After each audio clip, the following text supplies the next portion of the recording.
Assalamualaikum warahmatullahi wabarakatuh. Dan selamat siang.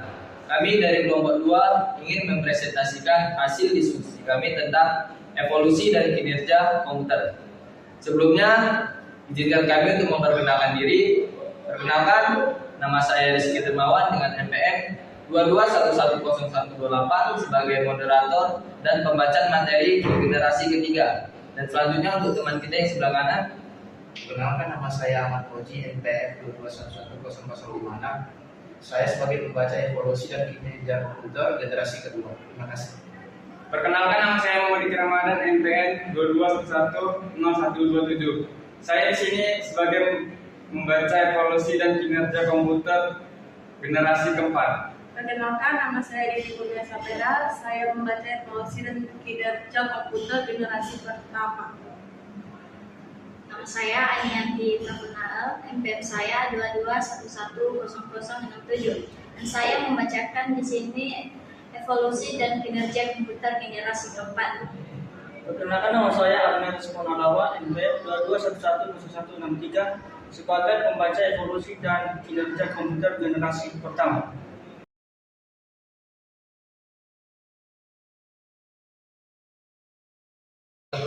Baik, saya akan menjelaskan atau membacakan tentang sejarah komputer pada generasi pertama dalam tahun vakum 1955 sampai 1955 ini.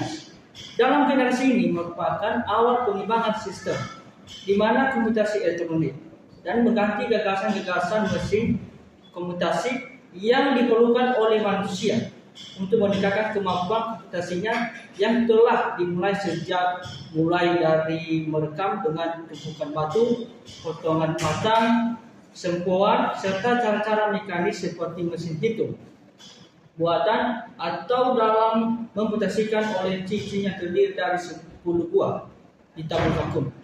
Dalam kekurangan utama mesin ini adalah masih manual pemrogramannya, yaitu dengan menyetel switch 2 memasang dan menanggalkan kabel-kabelnya. INIAS ini telah selesai pada tahun 1946 sejak proposal diajukan pada tahun 1943.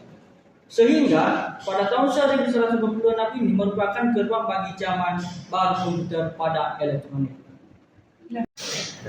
Baik, saya akan melanjutkan tentang generasi pertama. Generasi pertama, komputer generasi pertama tabung vakum 1945 sampai 1945 ENIAC, Electronic Numerical Interpolator and Computer, pada tahun 1946 dirancang dan dibuat oleh John Maci dan John Professor Eckert di Universitas Pennsylvania, merupakan komputer digital elektronik untuk kebutuhan umum pertama di dunia. ENIAC dibuat di bawah lembaga Bastille Research Laboratory atau BRI, sebuah badan lembaga bertanggung jawab dalam membuatkan jarak dan kabel lintasan peluru kendali senjata baru. ENIAC mempunyai berat 30 ton, bervolume 1.500 kaki persegi dan berisi lebih dari tabung vakum. ENIAC mampu menampung 10 digit desimal. Setiap digit merepresentasikan oleh cincin yang terdiri atas 10 tabung vakum. Kekurangan utama mesin ini adalah masih manual programnya, yaitu menyetel switch, memasang dan menanggalkan kabel-kabelnya. ENIAC selesai pada tahun 1946 sejak proposal diajukan tahun 1943. Sehingga tahun 1946 merupakan gerbang bagi zaman baru komputer elektronik. Baik, terima kasih. Membacakan perkembangan komputer generasi kedua, transistor 1995 sampai 1965. Pada masa ini mengubah wajah komputer generasi pertama. Transistor menghentikan tabung dan tanpa memulai perkembangan komputer generasi kedua. Transistor jauh menggulungi tabung hampa dan memungkinkan komputer menjadi lebih kecil, cepat, murah, dan hemat energi. Bila dibandingkan dengan pendahulunya, selain itu pada generasi ini juga dilakukan pengembangan memori inti magnetik. Secara umum, komputer generasi kedua sudah menggunakan bahasa pemrograman tingkat tinggi. Kapasitas memorinya sudah lumayan besar, tidak membutuhkan terlalu banyak listrik dan proses operasinya sudah cepat. Ciri-ciri komputer generasi kedua. Komputer generasi kedua memiliki ukuran yang lebih kecil dibandingkan komputer pada generasi pertama. Komputer generasi kedua sudah menggunakan transistor sebagai pengganti vacuum tube atau tabung hampa. Kapasitas penyimpanan pada komputer generasi kedua lebih luas berkat penggunaan teknologi magnetic core, storing atau inti magnetik. Daya listrik yang dibutuhkan oleh komputer generasi kedua hemat. Proses sistem operasi pada komputer generasi kedua semakin meningkat hingga jutaan operasi per detik. Sudah mempunyai kemampuan untuk proses real time dan juga prinsip time sharing. Sudah didukung dengan adanya remote flash disk atau penyimpanan eksternal yang berbentuk magnetic disk dan juga magnetic tape. Pada pemrograman komputer generasi kedua sudah menggunakan bahasa tingkat tinggi berupa singkatan seperti COBOL yang berarti Common Basic Oriented Language, yang mana menjadikan kode biner yang dianggap rumit dan sulit dipahami. Komputer generasi kedua berorientasi pada aplikasi bisnis dan juga teknik. Hal tersebut berbeda dengan komputer pertama yang hanya fokus pada aplikasi bisnis. Terima kasih. Baik, saya akan melanjutkan materi tentang generasi ketiga yaitu Integrated Circuit 1965 sampai 1980. Sejarah komputer generasi ketiga dimulai tahun 1965. Pada tahun ini, komputer dibuat menggunakan integrated circuit atau IC. Meskipun IC sebagai komponen dasar utama, transistor masih tetap digunakan, tetapi ukurannya diperkecil. Pada generasi inilah pertama kali digunakan keyboard dan monitor dengan tampilan sistem operasi. Selain itu, biaya yang diperlukan untuk membuat komputer generasi ketiga ini jauh lebih murah hingga dapat dijangkau masyarakat umum. Dalam pengoperasiannya, transistor membuat kinerja komputer menjadi lebih cepat panas.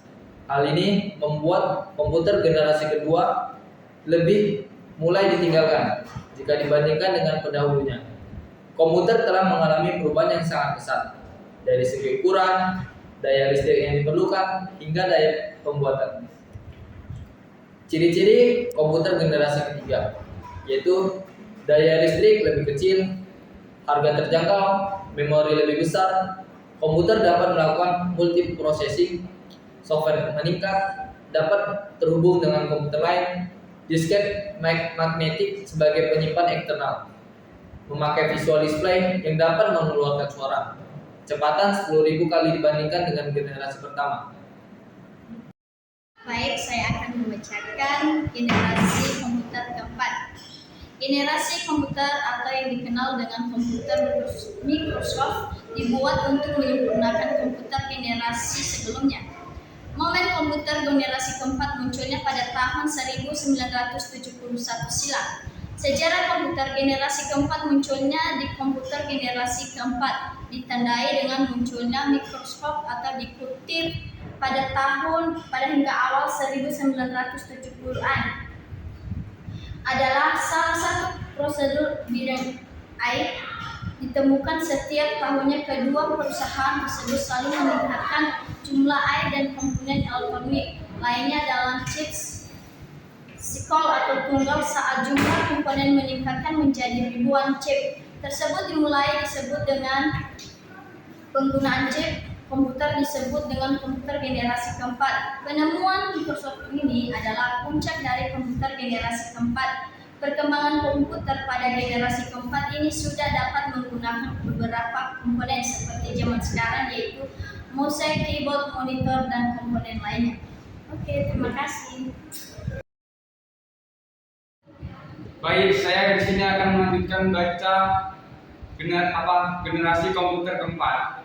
Ada beberapa ciri khusus komputer generasi keempat.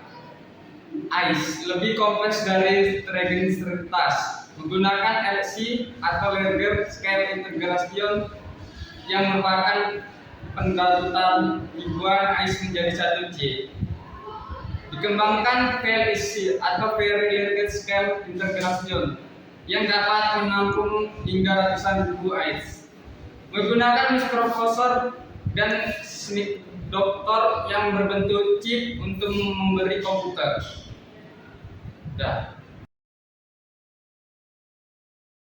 Sekian dari kelompok kami. Jika ada kesalahan kata kami mohon maaf, dan tingkah laku kami yang kurang baik dalam video ini, Kami mohon maaf. Sekian dari kami.